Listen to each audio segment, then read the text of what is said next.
Bueno, buenas tardes a todos que están participando en nuestra conferencia de hoy en el Centro Ruso de Ciencia y Cultura en Madrid. La conferencia de hoy pertenece al ciclo de la vanguardia rusa. Es la tercera parte que estamos presentando. La conferencia de hoy vamos a hablar sobre el Museo de la Cultura Pictórica. Ante todo, quiero presentarme, quien no me conoce, me llamo Polina Podgorецкая. Soy historiadora del arte todos los jueves damos o doy diferentes conferencias relacionadas con el arte y cultura rusa en esta plataforma. Bueno, ya que es un ciclo de conferencias sobre la vanguardia, aquí os presento eh, las partes anteriores que podéis consultar en el YouTube de Centro Ruso de Ciencia y Cultura. Esta conferencia también va a estar subida mañana, por la mañana. Y bueno, en la primera parte hemos hablado sobre el origen de la vanguardia, hemos hablado sobre el concepto de este movimiento tan amplio, tan heterogéneo, tan interesante. Y en la segunda parte hemos hablado sobre un artista particular que es el Lissitzky o Lazar Lissitzky. Fue elegido pues para enseñar en un ejemplo particular la evolución de la vanguardia. Y en la conferencia de hoy pues vamos a hablar sobre un museo que ya no existe, un museo particular, un museo innovador, un museo que no tiene o no tenía ejemplos semejantes en todo el mundo, y no lo estoy exagerando. Y esta conferencia está inspirada en una exposición presentada en la Galería Tretьякov en Moscú, justo antes de toda la revuelta de COVID, ¿no? En febrero de 2020.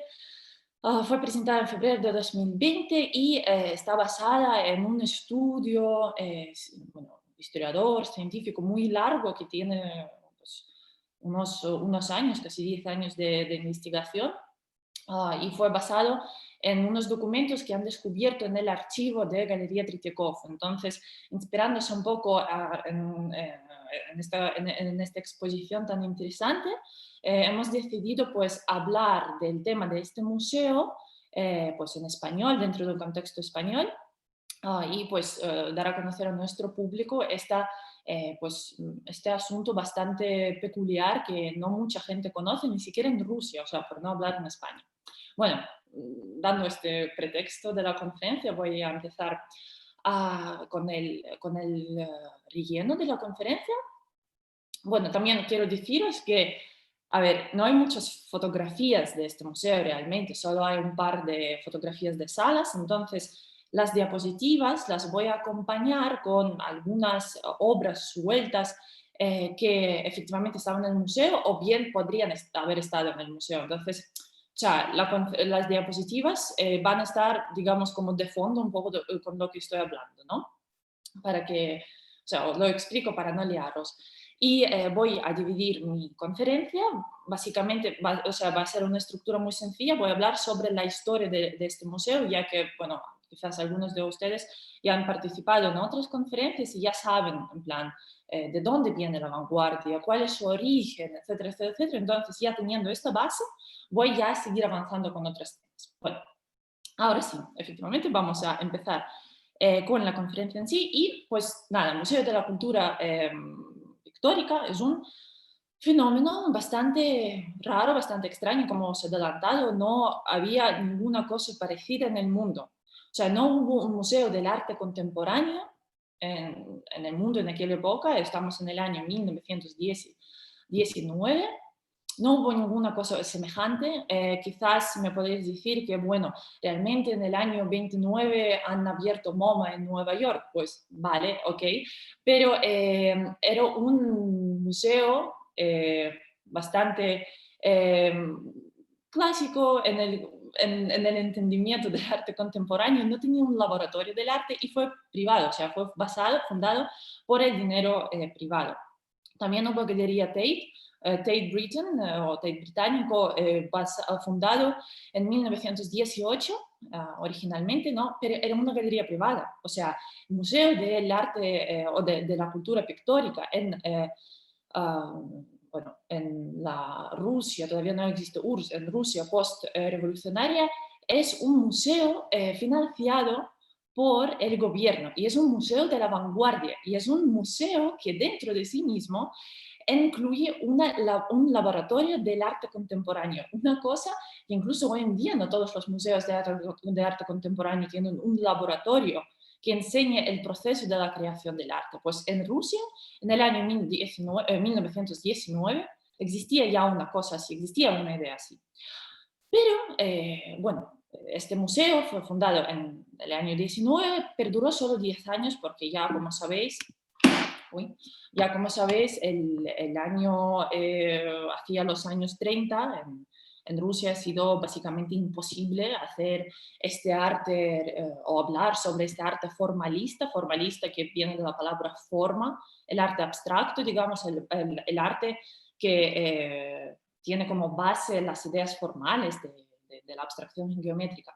Bueno, era imposible hablar de esto y ya hacia el año 30, 32, estamos hablando pues del arte, digamos, lo que se conoce realismo socialista, ¿no? Creaban las revistas que hablaban sobre el arte del proletariado, cómo el proletariado tiene que conocer el arte y nadie habla de la vanguardia. O sea, solo 2 años antes del año 31, cuando se publica esta revista que os presento aquí, digamos, la revista que promueve el arte del proletariado, ¿no? En ningún momento se habla sobre la vanguardia, en ningún momento sobre el arte abstracto, ni del museo tampoco. Bueno, entonces el museo perdura 10 años, 1919 a 1929. Ya hablaremos al final de la conferencia cómo se cierra este museo, qué ocurre con las obras, pero bueno, sería interesante también hablar del origen ideológico, no solo el origen, digamos, matérico, el edificio, etcétera, las salas, pero de dónde viene la idea. La idea surge, si, bueno, algunos de vosotros habéis escuchado mis conferencias, mi tablet no quiere quedarse quieto. Bueno, las conferencias anteriores vais a recordar un grupo artístico, uno de los primeros grupos de la vanguardia rusa, que se llama la Unión Juvenil, formada por Matyushin. Aquí le tenemos en esta diapositiva, en la fotografía que veis aquí 5 hombres, pues es el hombre con bigotes que está de pie, Mikhail Matyushin, ¿no?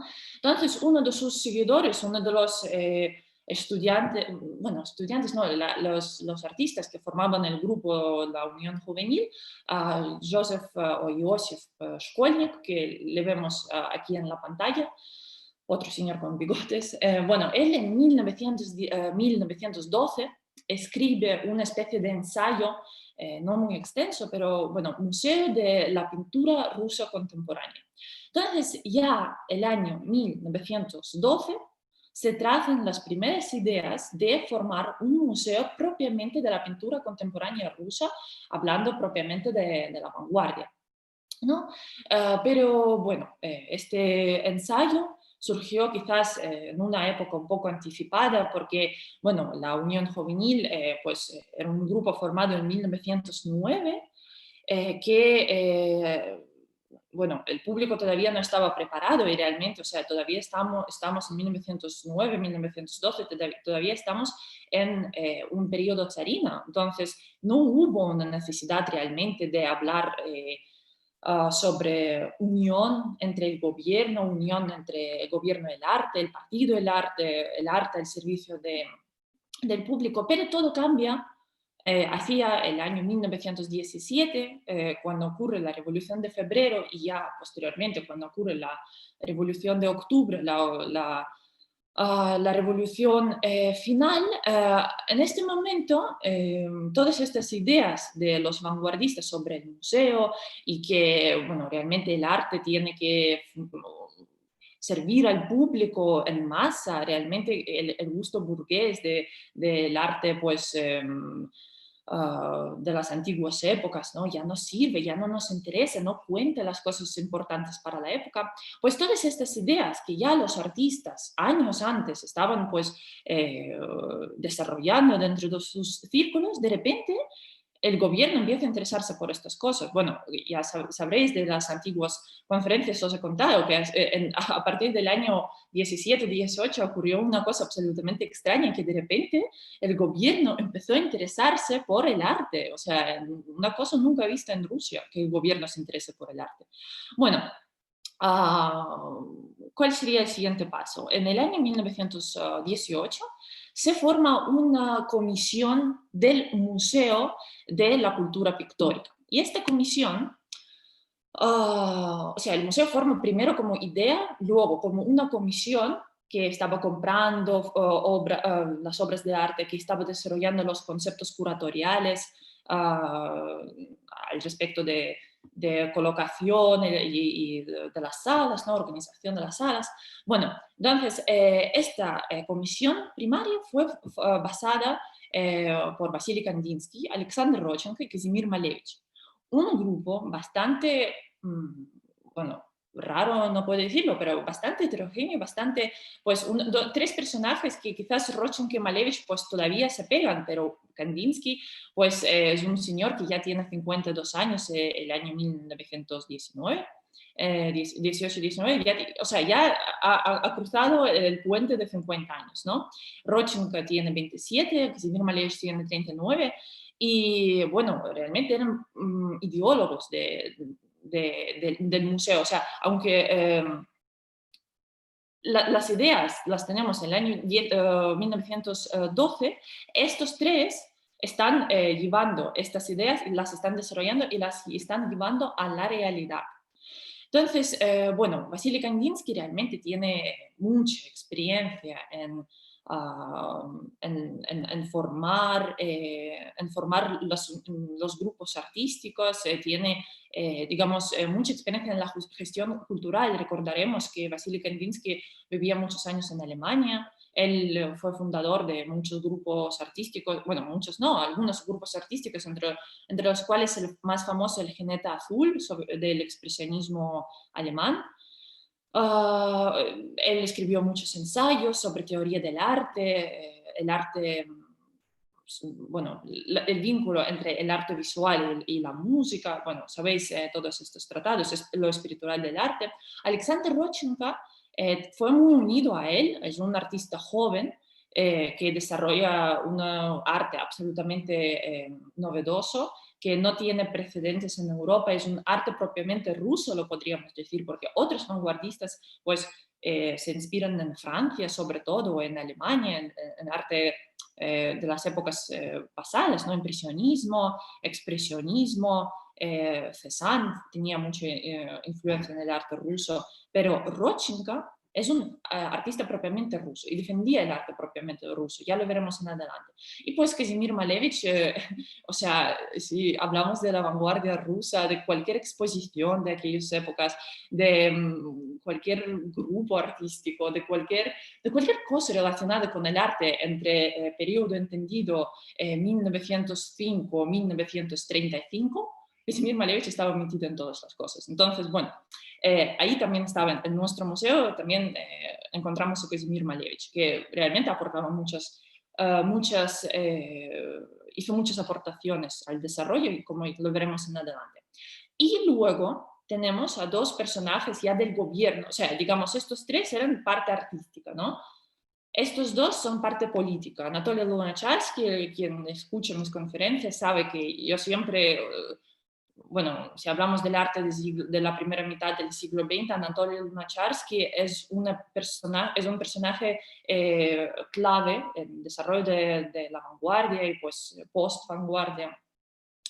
Era el, digamos, no sabría decir el puesto exacto en español, pero yo creo que lo más exacto sería como ministro de la cultura y deporte o educación, como un puesto muy importante que fue responsable básicamente del desarrollo de todas las ideas socialistas en el arte, cultura y educación. Un personaje importante que hizo reforma de la educación en la URSS, en fin, no hablamos sobre él, pero él está ahí.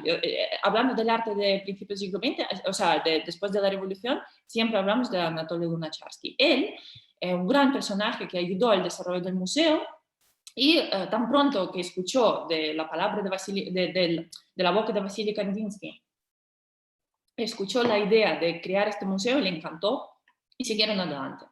Entonces, Lunacharsky realmente él proviene de una familia pues pudiente, antes, que tenía mucho, estaba bien colocada socialmente antes de la revolución, es un hombre muy educado, pertenece a la burguesía intelectual, estudiaba mucho en Europa, en Francia sobre todo. Entonces, en su época europea, en su época juvenil, él conoce a muchos personajes de la época, entre ellos David Schellenberg. Le conoce en París, tiene pues origen judío ruso, se conocen en París.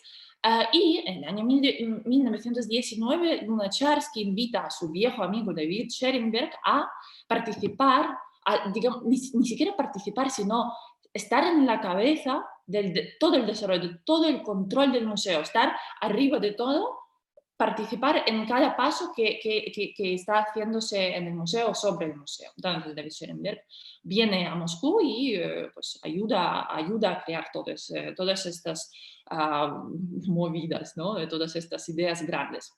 También un personaje clave porque él creó una red de las artes, de los artistas, él tuvo la idea de hacer de este museo de la cultura pictórica, él tuvo la idea de crear la primera sede, o sea, otra cosa porque es un museo novedoso, aunque realmente terminó siendo en gran parte un proyecto utópico. La idea principal era que este museo tenga sedes, como por ejemplo la Caixa, ¿no? Que tiene sedes en toda España, o bueno, casi toda España. Pues lo mismo hacer del Museo de la Cultura Pictórica, hacer sedes en diferentes provincias y en las ciudades grandes también, traer a estos museos locales pues, de otras sedes de este museo, traer máxima cantidad de las obras del arte contemporáneo para que el pueblo llano, digamos, los campesinos, trabajadores de industria, etcétera, entiendan este arte, vivan este arte o incluso participen en la creación de este arte. Pues la idea brillante, me parece absolutamente asombrosa, esta idea de una vida tan común, tan casi perfecta, ¿no? Pero bueno, como lo veremos, no se llevó a cabo este proyecto. Bueno, en 1918, en diciembre, se crea esta comisión encabezada por Scherenberg y Kandinsky. Ellos empiezan a desarrollar las ideas, cómo vamos a formar este museo, quién va a participar o sea, qué artistas vamos a elegir, quién va a participar en la exposición, qué criterio tenemos que tener para formar, para seleccionar las obras. Bueno, todas estas preguntas, ¿no? Fueron desarrolladas en esta época tan turbulenta, porque imaginaos, diciembre del 1918, la revolución, o sea, si nuestro mundo está viviendo la crisis de coronavirus, nosotros estamos en pleno caos, ¿no? No sabemos cómo seguir en adelante y tenemos que imaginar esto en Rusia, ¿no? En 1917 ocurre la revolución y teniendo en cuenta que el mundo no estaba tan global, pues era casi un fin del mundo, ¿no? Es como todo de repente se cae en un caos y a partir de estas ruinas tú tienes que construir nuevas cosas y hay una incertidumbre absoluta. Entonces, una de las razones por qué el museo estaba formándose durante, bueno, se alargó en el tiempo, ¿no? Fue esta época de caos, pero hay que decir que, bueno, Kandinsky, Rodchenko, Scherenberg han hecho un gran trabajo y han construido un museo desde cero en cuestión de, bueno, un poco más que 2 años. Bueno, entonces, en todo este caos, deciden elegir 143 artistas que entraran o deben de entrar en, el museo, en la sede principal en Moscú, en Madrid no, en Moscú. 143 artistas, 90% de estos artistas eran de la vanguardia, pero no todos. Algunos artistas pues eran de las épocas pasadas, unos artistas que representaban, digamos, el camino hacia el cuadrado negro, ¿no? El camino hacia la descomposición suprema del arte, ¿no? Entonces han elegido a Malevich, Tatlin, Lentulov, Mashkov, Larionov, Goncharova y entre los antiguos han elegido los nombres como Kustodiev o Bakshev, bueno, diferentes artistas que quizás os suenan, ¿no? Entonces, bueno, ya está formado el Museo Estatal. La idea del Museo Estatal, los artistas es la base, ¿no? de un museo. Todo está comprado por el dinero del gobierno. Muy interesante, quizás, o sea, intento ser coherente, ¿no? En esta comisión artística y el museo mismo, de hecho, que era una especie de comisión también, una especie de, pues, una sede creativa, también política, no solo artística, ellos formaban parte de así llamada agencia museística. Esta agencia museística fue formada pues, en estas fechas, ¿no? O sea, el año 18-19.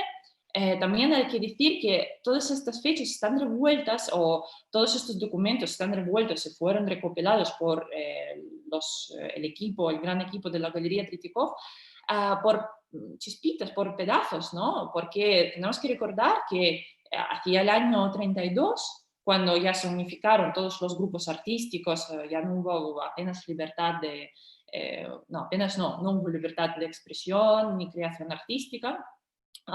Todos estos documentos, casi todos, fueron destruidos o perdidos en la historia. Entonces, bueno, estamos ubicándonos en unas fechas aproximadas, muy aproximadas, pero más o menos nos ubicamos. Entonces, hacia el año 1919 se forma una agencia museística. Aquí, por ejemplo, os presento un diagrama de cómo tenían que estar repartidos estos museos. O sea, podéis contemplar, está en cirílico, obviamente, pero bueno, podéis contemplar todas las ciudades grandes del bueno, ex imperio, imperio antiguo, y cuántas piezas piezas artísticas tienen que ir a cada de estas ciudades, ¿no? Entonces, este buró, o sea, esta agencia museística fue formada por diferentes comisiones, o sea, una estructura burocrática bastante importante que quizás, pues en muchos casos impedía la realización del trabajo o paraba en muchos casos la realización del trabajo. Bueno, una pirámide burocrática que fue basada en diferentes comisiones. Una comisión que había como 5 o 6 personas ahí, estaban eligiendo los artistas que tenían que ir las artistas en las obras, que tenían que ir a las provincias. Otros estaban eligiendo estas provincias. Otra comisión daba precio a las obras. Es un hecho muy interesante, que el precio no daban los artistas, como ahora, por ejemplo, ¿no? En el mercado artístico. El precio lo daba el gobierno mismo. O sea, te pagamos tanto por tantas obras tuyas y no te podías protestar, porque realmente antes de este momento las piezas como tal no se vendían. O sea, el mercado artístico bueno, en Rusia ahora está como en su estado, digamos, de grano, que de este pequeño grano está saliendo una pequeña flor, ¿no? Está reviviendo después de toda esta época de la URSS. Pues antes de formación de la URSS tampoco hubo un mercado de arte, una cosa bastante extraña en el contexto ruso. Bueno, entonces las obras ya se están comprando, a las obras de los artistas de una u otra forma les ponen valor. Una cosa bastante interesante, que de hecho la idea de poner valor a las obras era de Kandinsky, porque él quería no solo promover el conocimiento sobre el arte contemporáneo, sino también de una u otra forma impulsar el coleccionismo, que bueno, una idea fallida, pero quería impulsar el coleccionismo a largo plazo. Bueno, entonces, ¿bajo qué criterios seleccionaban estas ciudades? ¿Bajo qué criterios se enviaban las piezas a la provincia? Bueno, el principal, quizás y casi el único, el criterio era que la ciudad, sea grande o pequeña, tenía que tener una escuela de arte. O sea, no simplemente una escuela de arte donde sea, no me refiero a una escuela del arte donde los niños de, yo qué sé, 5 a 12 están pintando cosas, no. Una escuela de arte pues, consolidada donde los estudiantes jóvenes van a aprender a pintar, van a aprender crear incluso ellos mismos sus propias ideas artísticas, ¿no? Entonces, el principal criterio era esto, que la sede tenía que tener, la sede del museo tenía que estar vinculada con esta escuela la sede, el museo, tenía que servir como de una especie de aula también donde los artistas podían ir y aprender de las últimas tendencias artísticas, ¿no? La verdad es una de las ideas pues, más revolucionarias, porque hoy en día en los estudios, o sea, en los estudios curatoriales o estudios artísticos, ¿no? En todo el mundo, esta práctica de incluir un curso relacionado con el arte dentro del contexto museístico es bastante raro, es bastante extraño de encontrar, bastante poco frecuente, aunque hay. Entonces, todas estas ideas que hoy en día nos parecen súper modernos o súper contemporáneos, etcétera, ya estaban en Rusia el año 1919.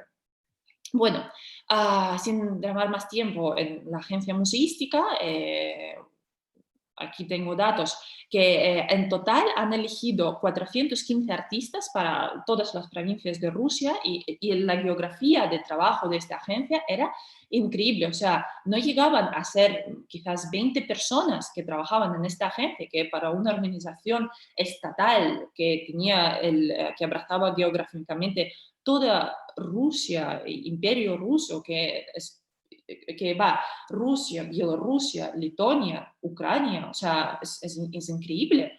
Entonces iba desde Vitebsk o Vilnius incluso hasta, no sé, Khabarovsk, hasta Crimea, o sea, un diapasón, un territorio geográfico increíble.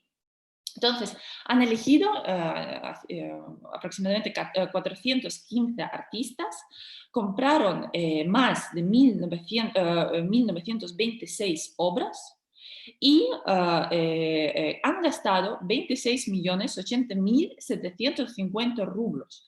Para que entendáis, el salario promedio en Rusia era 600 rublos, o sea que el precio que han gastado, teniendo en cuenta que era un gobierno recién formado post-revolución, el presupuesto que han tenido es bastante grande y increíble de imaginar, ¿no? Y bueno, por no hablar, todo el dinero que han dedicado a montar exposiciones dentro de Rusia, fuera de Rusia, pues mandar a los artistas al extranjero, etcétera, etcétera, etcétera. O sea, una inversión en cultura impensable para nuestros días. Bueno, hemos hablado sobre la geografía, han incluido 32 ciudades en total, o sea, la agencia funcionó entre 1919 y 1921, o sea, aproximadamente ¿cuántos? 2 años, 2 años, 3 años, y han podido incrustar o enviar obras a 32 ciudades, de las más pequeñas a los grandes. Quizás lo que destaca es el labor que hizo dentro de esta agencia Marc Chagall. Hablé de él la semana pasada dentro de la conferencia sobre el Lissitzky. Marc Chagall es un artista de origen bielorruso, judío. Él estaba en la cabeza de una escuela de arte en Vitebsk, en Bielorrusia actual. Entonces, él decidió llevar en torno a 30 obras a Vitebsk, que en aquel entonces, ahora quizás no es una ciudad importante, digamos, en el contexto cultural, pero en aquella época sí. Entonces llevó 30 obras de Falk, Shevchenko, Tatlin, Malevich, una cantidad increíble de obras, una calidad y cantidad. Pero, ¿qué pasa? Bueno, cuando él se fue de Vitebsk hacia el año 1920, todo se quedó como en olvido, todo lo que hizo él. un poquito, claro, porque vino Malevich a fundar UNAVIS, ¿no? Ya me estoy enrollando con otras cosas, pero la idea es que él trajo 30 obras que luego desaparecieron, entre otras cosas, unas cosas y otras, las obras se han desaparecido y ya no conocemos qué es lo que trajo Marc Chagall. Es un caso interesante. Y luego otro caso interesante que, bueno, aquí os enseñaba algunas obras para que entendáis qué tipo de obras manejaban en las manos esta agencia museística, ¿no? Y otra idea, o sea, otro, digamos, capítulo de esta agencia museística muy interesante es del museo en Krasnodar, con un personaje interesante, Romuald Kazimirovich Wojcik. Es bueno, un historiador del arte, coleccionista, cuando podía ser coleccionista. Entonces, él le invitaron a ser director del Museo de Arte en Krasnodar, que, o sea, a priori era una colección de un señor rico antes de la revolución, que pues su colección la nacionalizaron, etcétera, etcétera, todas estas cosas que ya, bueno, más o menos conocemos. Entonces, él llevaba, o sea, Wojciech, llevaba una actividad artística increíble para, digamos, una ciudad grande, pero una ciudad provincial. Hacía exposiciones no solo de la vanguardia, sino de todo el arte ruso, incluyendo el arte del icono, ¿no? El arte medieval del icono, que, o sea, en tiempos, los años 20, siglo XX, bastante arriesgado. Pero bueno, él trajo en torno a 400 piezas a este museo. Es bastante increíble, siguen conservándose ahí. Un hombre que hizo muchísimo para la vanguardia, el desarrollo de la vanguardia, pero terminó, bueno, mal, terminar mal sería morir en un gulag, ¿no? Pero bueno, le enviaron efectivamente a Siberia por hacer exposiciones del arte formalista, o sea, arte de la vanguardia. Ya os he explicado qué es arte formalista, ¿no? Por hacer estas exposiciones, el año 1929 hizo la última exposición con 360 piezas en las salas de este palacio.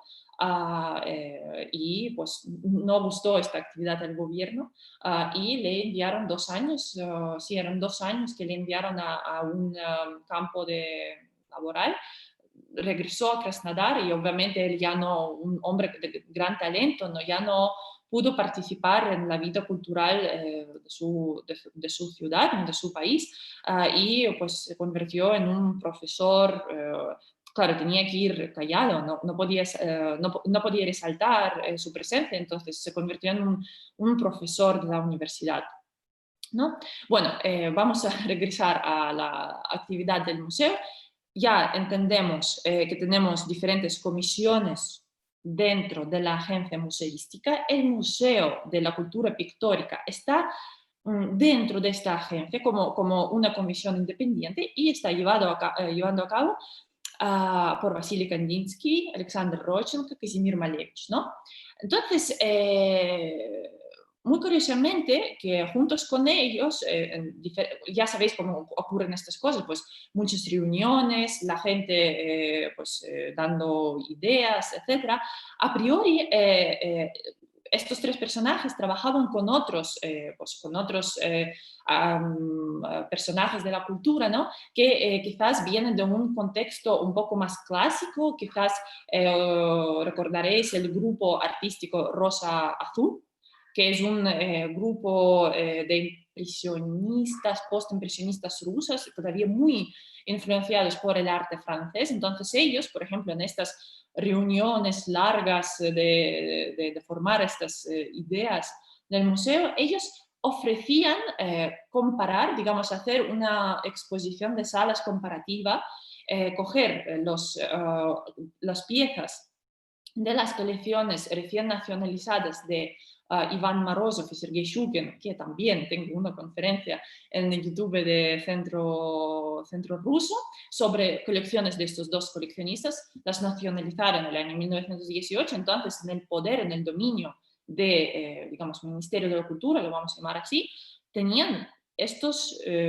pues más de 400, quizás 500 obras del arte, del mejorísimo arte francés. Estaba en Rusia. Entonces, esta gente del arte más clásico tenían la idea de comparar el arte ruso con el arte francés y tendrían razón en hacerlo porque, pues recordaréis de la primera conferencia de este ciclo que la vanguardia rusa bebe muchísimo de la vanguardia francesa, ¿no? Pero bueno, Rodchenkov y Kandinsky, que tenían, a pesar de que escuchaban ideas de todos sus compañeros, ellos tenían la palabra determinada, la palabra final, ellos dijeron que no van a hacer esto porque este museo, el Museo de la Cultura Pictórica, tenía que ser el museo únicamente del arte ruso, del arte contemporáneo ruso y subrayar digamos, su índole único y, bueno, esto era la idea principal, ¿no? Quizás en el caso de Rodchenkov, como os dije, que era un artista ruso pues, por excelencia, ¿no? Que solo se basaba en las ideas propias, sin influencia francesa, pues sería cierto decir, pero bueno, en muchos casos los vanguardistas a los que exponían en este museo no tenían este background que Rodchenkov. Bueno, aquí os presento una cosa, me vas a decir, oh, ¿qué hace aquí el Prado? Bueno, solo quiero resaltar o sea, que quiero regresar un poco a la historia, ¿no? Que los museos, o sea, de aquella época, eran absolutamente diferentes a las ideas que se estaban formando en Rusia.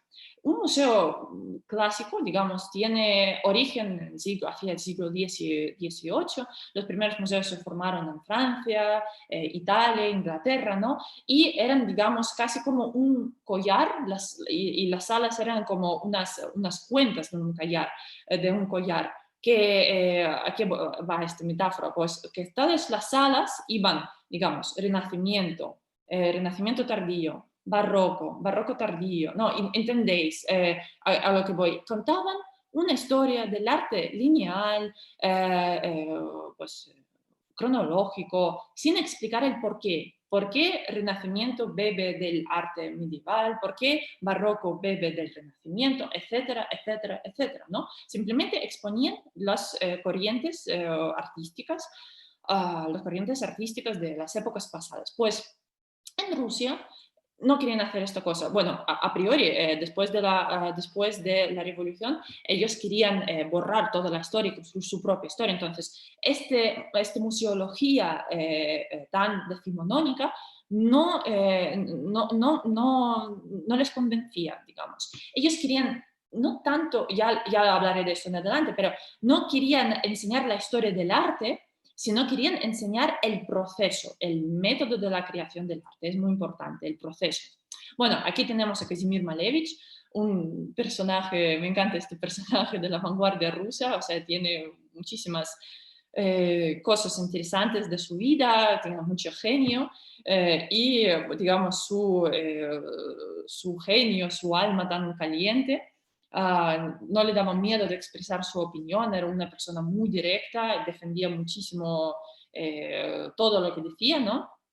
Bueno, él tenía un papel bastante importante en la formación del museo, un papel teórico, porque al fin y al cabo Kazimir Malevich, todo lo que hacía Kazimir Malevich era sobre todo teórico, o sea, era un hombre poco práctico, por así decirlo.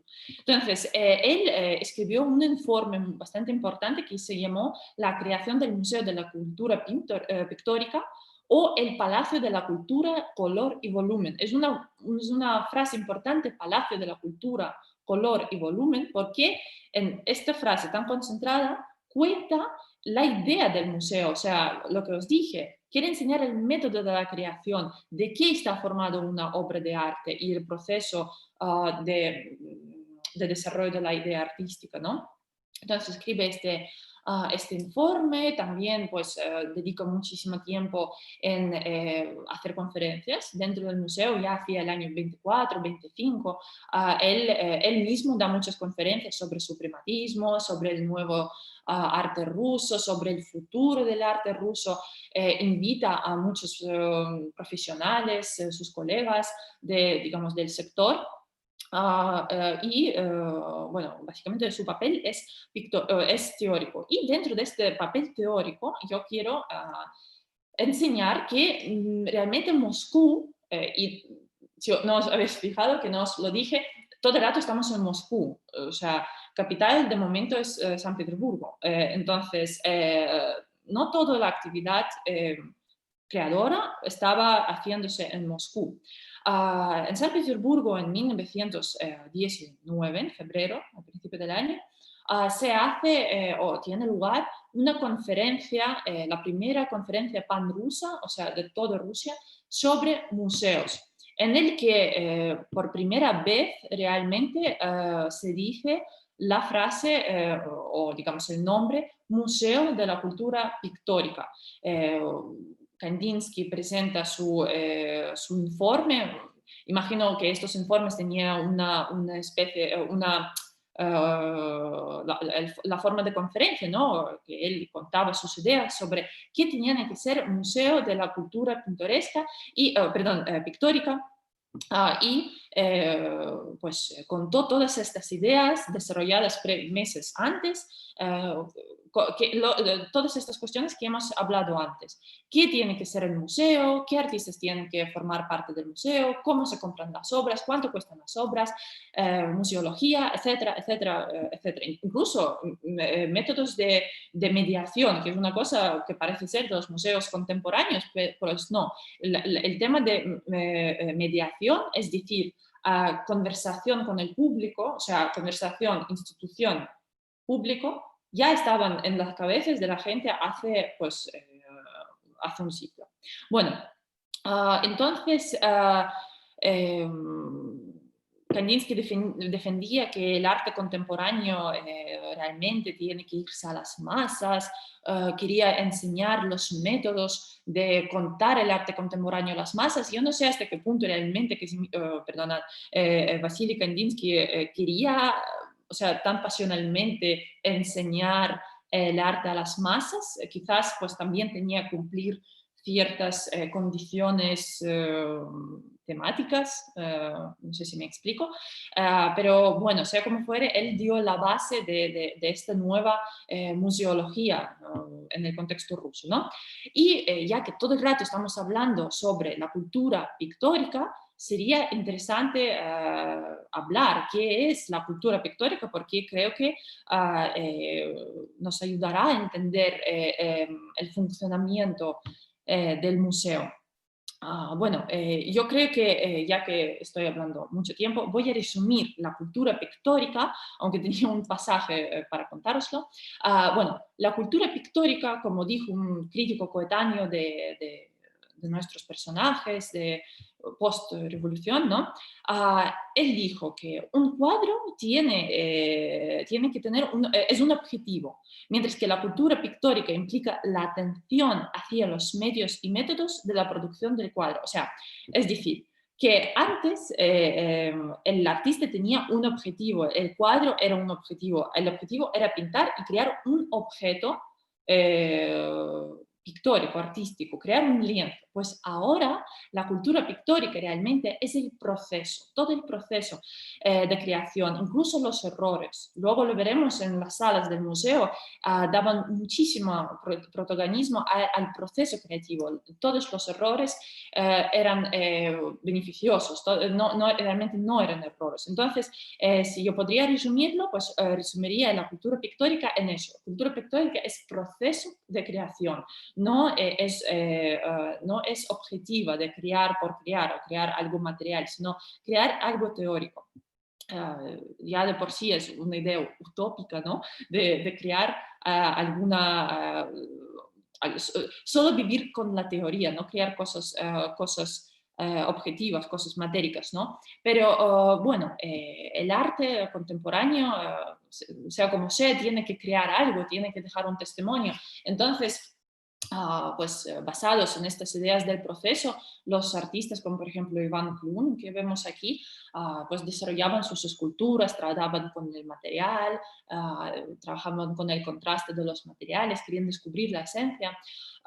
Bueno, creo que ha quedado claro que la cultura pictórica sobre todo responde a, no tanto a las cuestiones formales, sino a cuestiones teóricas al respecto de una obra de arte y uniendo a eso el criterio de selección de las obras era que respondieran a la cultura pictórica, que aportaran a la cultura pictórica al proceso de la creación. Esto es el primer criterio de la selección de las obras.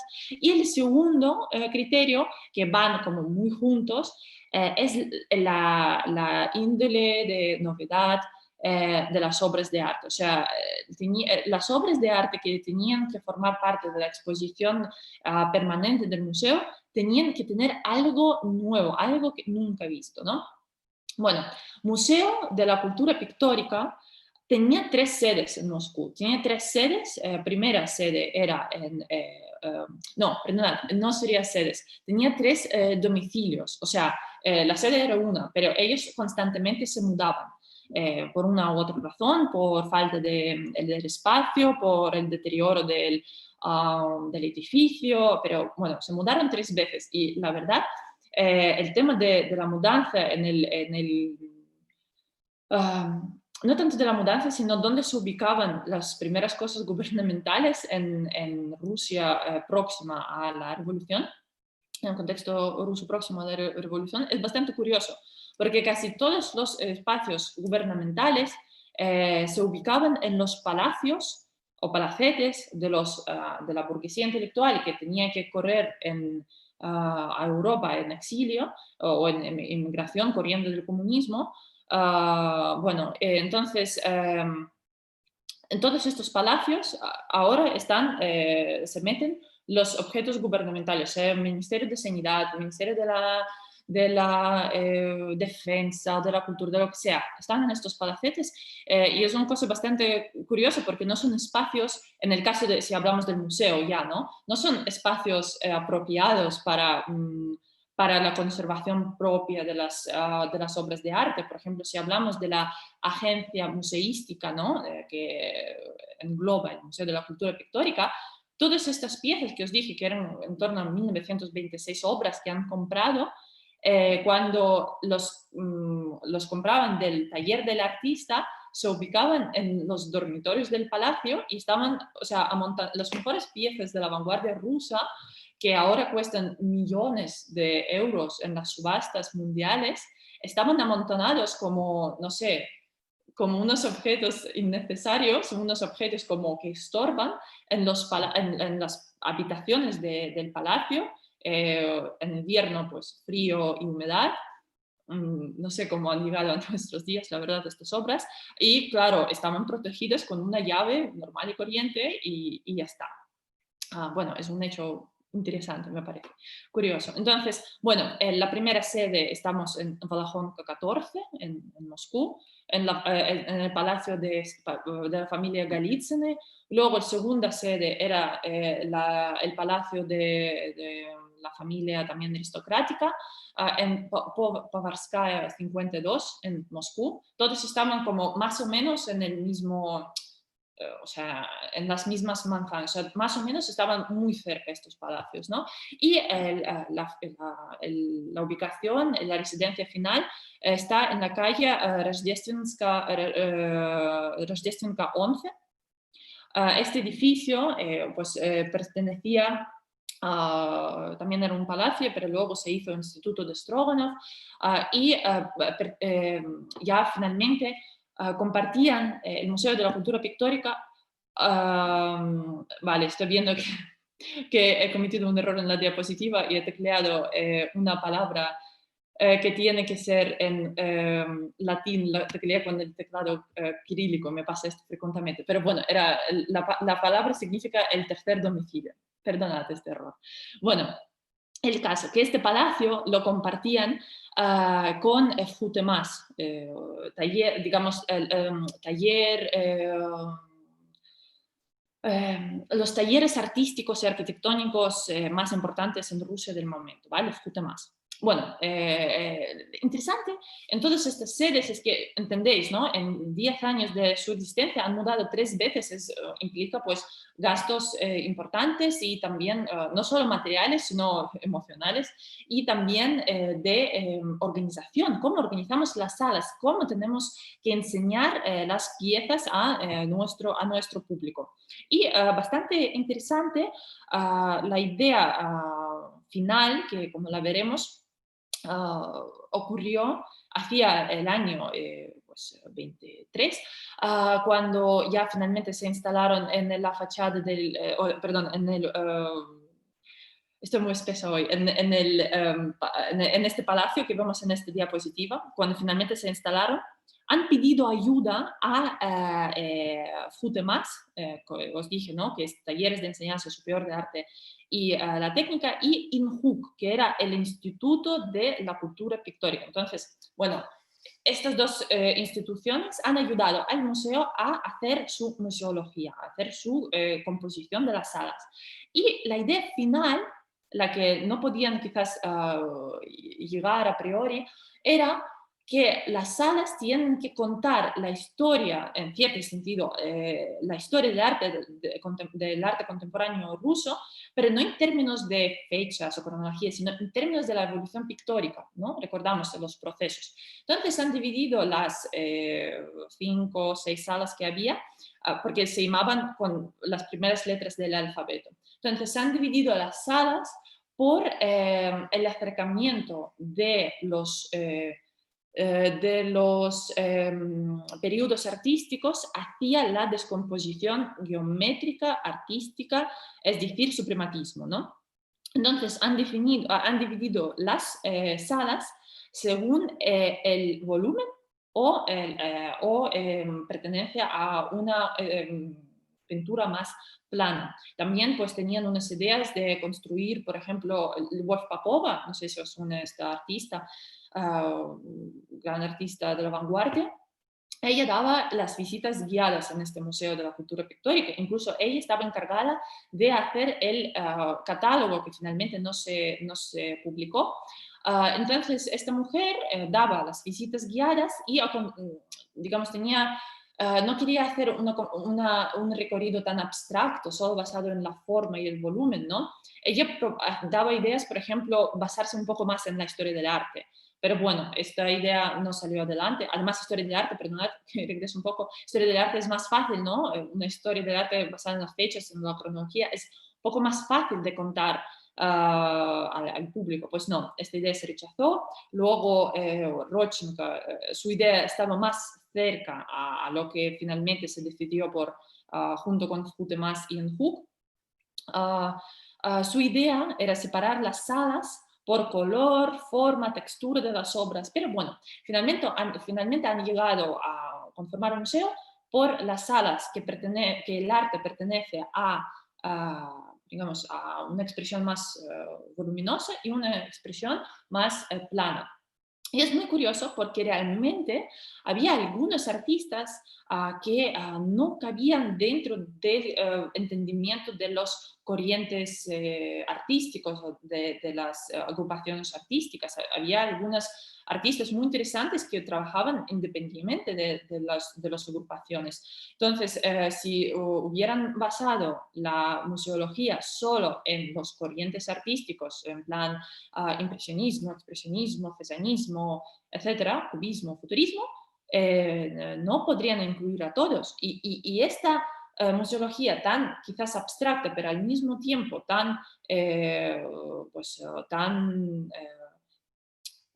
realmente no tan abstracta, tan física, tan entendible, era la mejor solución para este tipo de museo. Bueno, entonces os invito a mi propia reconstrucción de este museo. Obviamente no pude recopilar todas las piezas, pero bueno, en las listas que pude conseguir encontrar y tal, os compuse las diapositivas de una manera más fiel posible a las salas como había calculado en los museos. Um, o sea, la ubicación de los cuadros no es literal, pero más o menos podéis entender qué es qué cuadros componían las habitaciones. Entonces, como os adelanté, las habitaciones no estaban marcadas con los números, no era 1, 2, 3, sino eran las letras del alfabeto. Entonces, la habitación A iniciaba el recorrido por el arte contemporáneo ruso y aquí vemos, pues, sobre todo, los artistas del grupo Soto de Diamante, o la Unión Juvenil. Como recordaréis de mi conferencia, la primera conferencia del ciclo, os he contado sobre todas estas agrupaciones, ¿no? Obviamente, como podéis, obviamente vosotros conocéis la historia del arte, estos cuadros están todavía, es evidente, muy inspirados en Francia, aunque Rochenko lo quería rechazar, pero es que es evidente la inspiración en el impresionismo, es evidente en las corrientes del arte europeo o las modas europeas, como por ejemplo a la izquierda, no, a la derecha de la diapositiva, una señora en el vestido azul con una chica japonesa. Es una cita literal del arte francés de finales del siglo XIX o incluso del último tercio del siglo XIX, cuando los impresionistas se inspiraban por el arte japonés, por las estampas japonesas. Bueno, tenemos la inspiración por fauvismo, cubismo, bueno, cubismo todavía no hemos llegado, expresionismo, bueno, todas estas ideas que beben del arte francés están en la habitación A. En la siguiente habitación ya vemos una inspiración en el arte, son cesanistas básicamente, es un arte, como sabéis, Cézanne anticipó su época, que él veía el arte, bueno, realmente tenía que, o sea, él veía la diferencia entre la obra del arte y la realidad. Entonces, él decía que el arte mimético no funciona, entonces él quería mirar los objetos, representar los objetos sobre los lienzos desde diferentes formas posibles, pero nunca de forma mimética. No sé si me he explicado. Bueno, el caso que los artistas rusos son mucho bebían del arte de Cézanne y esto está reflejado en la habitación B. Pero como podéis contemplar ya en esta diapositiva, ya están alejándose del volumen. Ya vemos las líneas rectas y los planos menos voluminosos que en la habitación A. En la habitación C ya tenemos el cubismo propiamente dicho, pues, por ejemplo, en esta diapositiva vemos las obras de Lyubov Popova o Kazimir Malevich, y Nathan Pesner es uno de los artistas, digamos, quizás menos conocidos, y era uno de aquellos artistas que os dije anteriormente que no cabían en ninguna clasificación prehecha, ¿no? Sus piezas están justo arriba, dos piezas, una figura humana, ¿no? Y una mesita de centro con una taza. Estos son sus dos piezas, Nathan Pesner. Y aquí vemos evidente influencia por el cubismo francés, un cubismo sintético que, digamos, resumiéndolo mucho, tiene pues las formas más sobrias, los colores más fríos, ¿no? Y el cubismo sintético que bebe ya o sea, quiere, digamos, hacer cubismo un poco más decorativo, habla sobre, intenta enseñar el material, da mucho más color. Por ejemplo, las piezas del Lyubov Popova que están justo a la derecha, abajo, esta pequeña imagen. Bueno, la evolución hacía el espacio una pintura plana. Entonces, estas tres habitaciones eran las habitaciones de planitud. Y luego, perdón, habitaciones de volumen. Y luego, a partir de la habitación D, ya entramos ya en el mundo de las formas planas, en el mundo donde el volumen casi desaparece y las piezas aquí pertenecen a Larionov, aquí a la izquierda el lienzo amarillo, o Goncharova, o Malevich, en fin, básicamente los artistas que formaban el grupo de cola de burro, ¿no? Y pues ya no cuentan tanto el volumen, sino ya empiezan a tratar otras ideas artísticas como la textura, en fin, el color, ¿no? Muy interesante, quiero que fijéis en la pantalla, en la imagen de María, el cuadro de Mikhail Larionov, pues tiene letras, ¿no? Como lo podéis contemplar. Muy curioso que Lyubov Popova, la que hemos mencionado antes, que daba visitas guiadas en el museo, ella ofreció a los artistas que al lado de cada obra suya, ya que lo que nos importa es el método realmente, ellos explicaran su propio método de creación o algunos apuntes de sus ideas artísticas. Entonces, por ejemplo, Larionov decía que las letras forman un perfecto patrón. Y aquí en esta diapositiva, o sea, en esta imagen de María, en este lienzo tan neoprimitivista, lo podemos contemplar. Luego la habitación ya va, como ya podéis contemplar, ¿no? Todavía aquí hay algo de volumen, hay algo de sombras. Aquí, pues, desaparecen por completo unas piezas que realmente recuerdan en algún caso la iconografía rusa, o sea, los iconos rusos, ¿no? Un arte ya, que ya se acerca más a la esencia del arte ruso. Pues aquí, por ejemplo, tenemos al artista Drevin, que es bastante famoso. Scherenberg, perdón, él también pintaba, David Scherenberg, que él... recordáis que está en la cabeza del museo de que tratamos hoy, pues sus piezas están justo el bodegón con pescado o un interesante cuadro que se llama el Madalena, digamos, ¿no? Este cuadro que está abajo de un color menta. Un cuadro muy curioso porque está pintado en óleo y es absolutamente plano, pero la magdalena, que tiene esta forma de almendrita, ¿no? Está llena de pintura, o sea, es casi como una comparación un poco rara, pero es lo primero que me entra en la cabeza, una forma de grano, ¿no? Que tú cuando te acerques al lienzo, tú ves la textura de la pintura, muy curioso, muy interesante. Y la siguiente, la habitación F, pues terminaba con la evolución del arte contemporáneo ruso y terminaba pues con su primatismo, ¿no? Aquí tenemos sobre todo las obras de Kazimir Malevich y Olga Rosnov. Bueno, y una cosa muy curiosa que culmina la idea de desarrollo artístico, del método artístico, es el gabinete analítico que fue fundado hacia el 1926 y fue llevado o bajo la dirección de un artista muy importante, más bien artista, un teórico de arte ruso, Salomón Nikritin, que él formaba parte de Futemals, formó un grupo que se llamaba Método, y él junto con su pequeño grupo de artistas se llamaban proyeccionistas.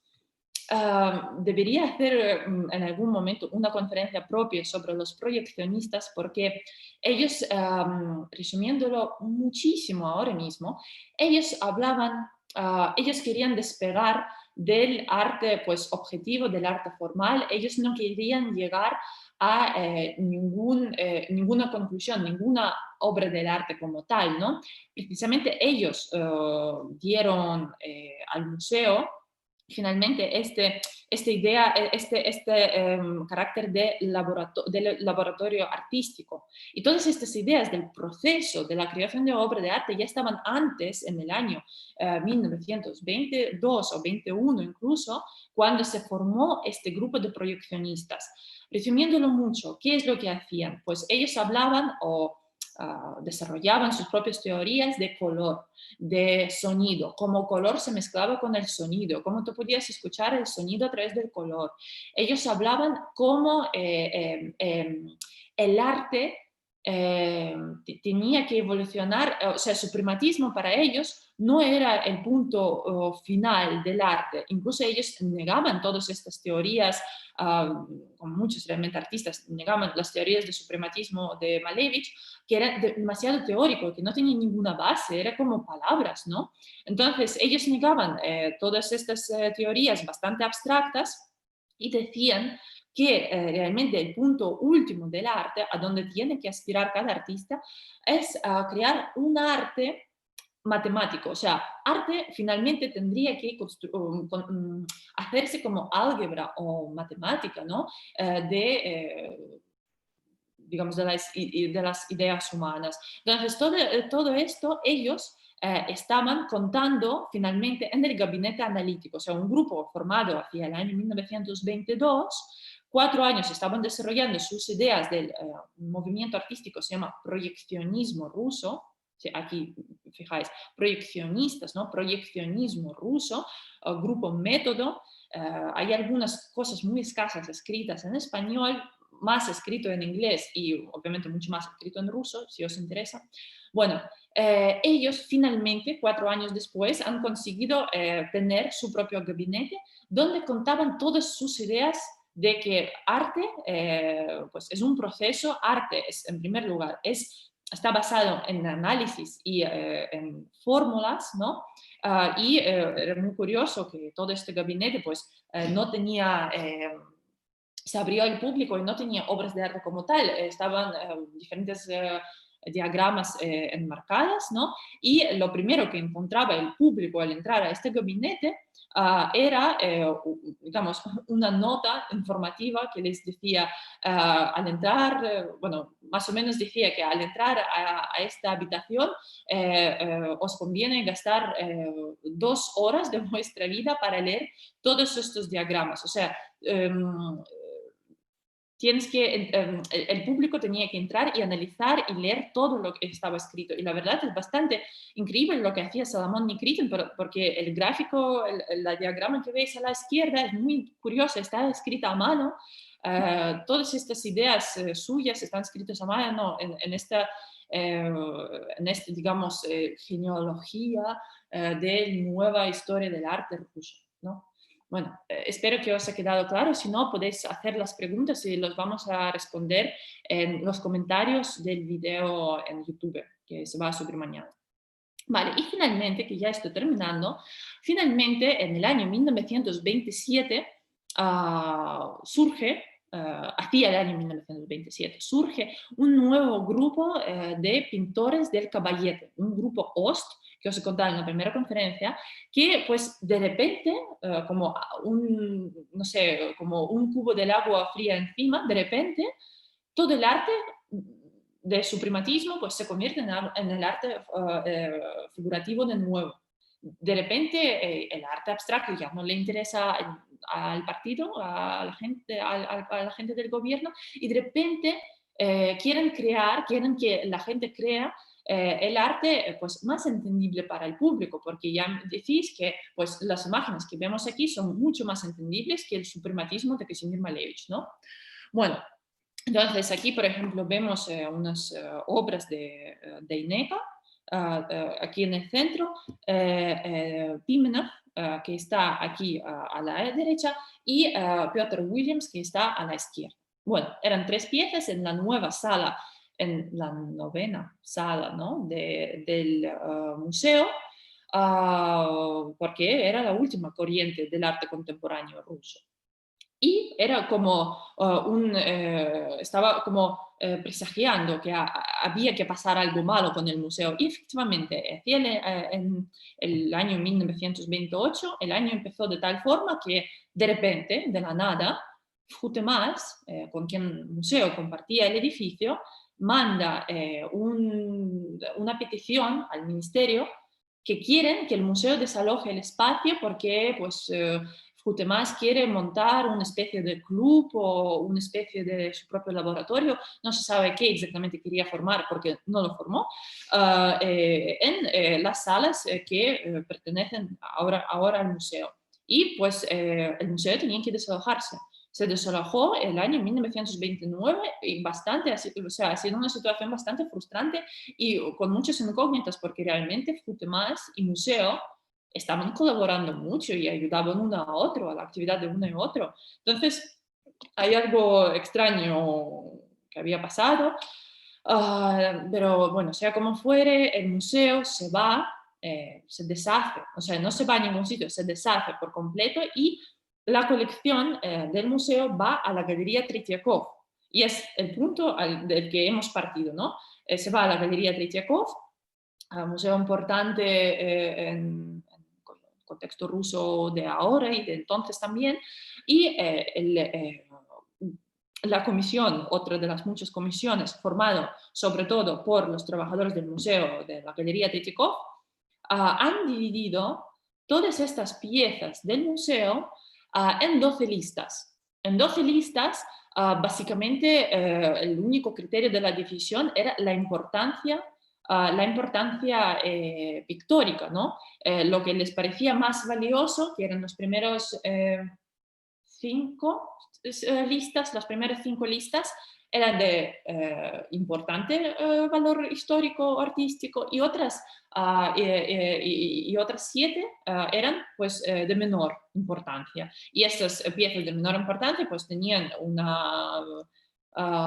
destino bastante, pues algunas piezas se han ido a los museos de provincia, que de hecho ahora están agradecidos por tener estas piezas tan valiosas del arte de vanguardia rusa, pero en aquel entonces era como, pues, se deshacían de ellos. Y otras piezas pues han tenido un destino bastante menos oportuno y han sido o olvidadas, o quemadas, destruidos, lo que sea, se han desaparecido, ¿no? Y es importante que incluso los grandes historiadores del arte contemporáneos, ¿no? Ellos nos están buscando estas piezas por toda Rusia. Hay, cada vez salen nuevas exposiciones, nuevos estudios sobre la vanguardia rusa. O sea, si nosotros pensamos que sobre la vanguardia rusa ya lo conocemos todo, pues no, solo ahora se empieza a descubrir cosas. Solo en los años 90, después de la caída de la URSS, la gente empieza a conocer qué es lo qué significa la vanguardia rusa, artistas por los que está formando la vanguardia rusa. Antes de esto realmente era un periodo desconocido. Bueno, entonces el museo se deshace en 1929, el museo desaparece. Aquí pues cuando estaba contando lo de FUTEMAS, pues os quería enseñar, os quería dar un poco sobre la conferencia de la semana pasada, que hemos hablado de Lisitsky. Él también participaba en FUTEMAS y hacía estas preciosas portadas, ¿no? Bueno, entonces las obras se terminan en la Galería Tretiakov. El año 1931 se hace una exposición de un nombre impronunciable, que es El arte de la industria burguesa antes de la Gran Revolución. Un nombre pues, de la época, ¿no? Entonces era una especie de exposición como pasó en Alemania con arte degenerativo, ¿no? Con Hitler. Pues más o menos pasó lo mismo en el año 1039 en Galería Tretьякov, cuando estaban enseñando las mejores piezas de la vanguardia rusa, enseñándolos como antiejemplos del arte, cómo no tiene que ser el arte. Entonces, ahí aparecieron prácticamente todas las piezas de las primeras 5 listas del Museo de la Cultura Pictórica. Vale. Entonces, concluimos esta conferencia, que ya estoy hablando 11 minutos más de lo que debería, pero bueno, quería concluirla y dar pie a la conferencia de la semana que viene. Y quiero concluir con la idea de la utopía, ¿no? Utopía es un término que en su perfección se aplica al periodo entendido como la vanguardia rusa. Un periodo entendido entre 1917 y 1932, utopía. El Museo de la Cultura Pictórica era utopía en sí. La utopía soviética, que pues, lo conocéis quizás, está basada, o sea, es utopía por excelencia porque está basada en formar una sociedad nueva a partir de unas ideas previamente inexistentes, unas ideas que quizás no están basadas en ninguna cosa física, ¿entendéis? ¿No? Y por otro lado, es utopía porque todas estas ideas que a su vez forman, pues que quieren formar la realidad, son utópicos, son irrealizables.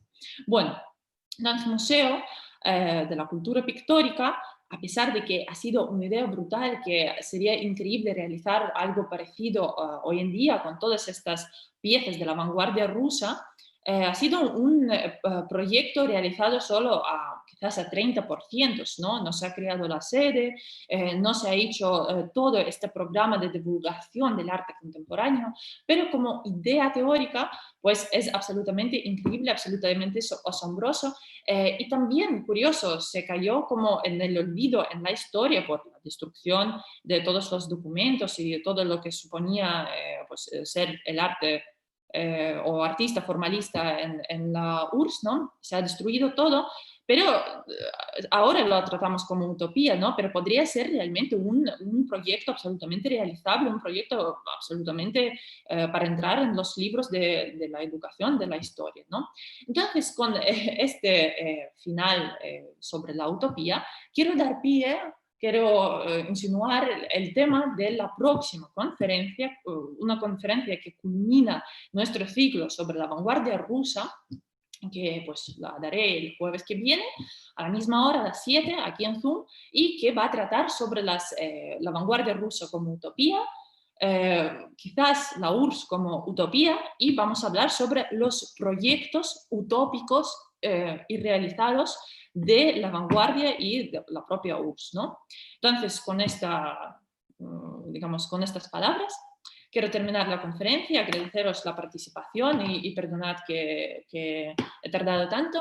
Y bueno, nos vemos el jueves que viene, en la misma hora, en la misma plataforma. Muchas gracias.